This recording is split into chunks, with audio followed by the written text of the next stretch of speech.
உங்களோட வாய்க்கு அந்த மாதிரி பேசுவாங்க. குறிப்பா இட்லி கடை சிவனேசன் அப்பாவோட கதாபாத்திரம் நான் என்னோட அப்பா வச்சு பார்த்த காரணம், அவரும் அவ்வளோ கடின உழைப்பாளி. அதில் ஒரு டைலாக் வருங்க, தனுஷே சொல்லுவார், நான் ஆல்ரெடி சொல்லிட்டேன் மறுபடியும் சொல்கிறேன்.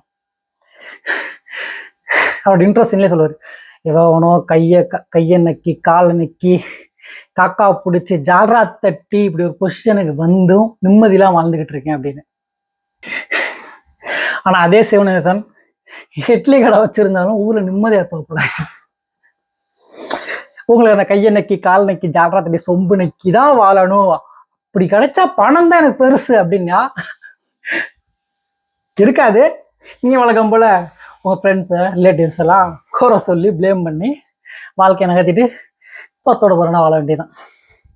நீங்க வெற்றின்றது நீங்க மற்றவங்களை ஜெயிக்கிறது கிடையாது. உங்களுக்குள்ள இருக்க உங்க ஈகோவை, உங்க பொறாமைய, உங்க தீய எண்ணங்களை ஒழுக்கமற்ற